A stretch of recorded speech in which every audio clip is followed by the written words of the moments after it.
India has got less than 60 or 70 regional aircrafts in the country. There's not even one single regional aircraft that's on order. We have a very large population of airports which are typically unserved and underserved. More than 60% of flights in India or routes in India are monopolies. Whenever regional aircrafts have been introduced in this country, they've always done well. India has got less than 60 or 70 regional aircrafts in the country. And we actually have an order book of more than 1,500 aircrafts.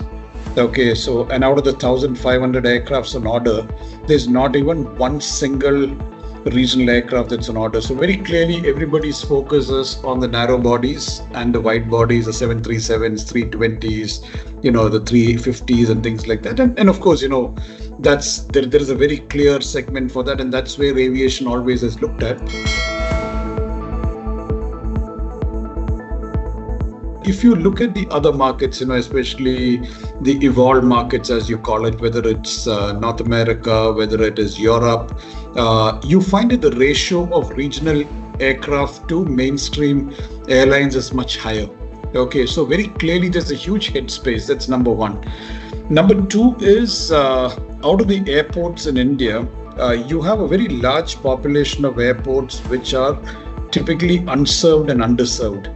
So unserved is 0 flights, underserved is less than 3 flights a day. Okay, and there's a huge percentage of airports that fall in that category.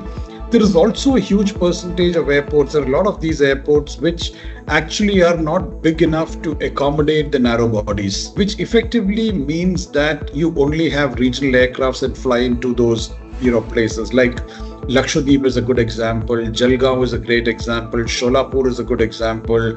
You go to Tuticorin, say Shimla, Kulu. So there are a lot of airfields in India where the big aircrafts can't go.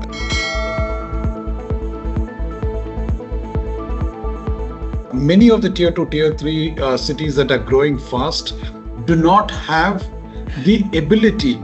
While they may have an airport, the airport doesn't have the ability to take a big aircraft. More than 60% of flights in India or routes in India are monopolies. Okay, and it basically says that any sector will always have the ability for 2 or 3 players to operate in, because India is 1.4 billion people, correct? So there's a lot of percentage of people that travel. Okay, and whenever regional aircrafts have been introduced in this country, they've always done well.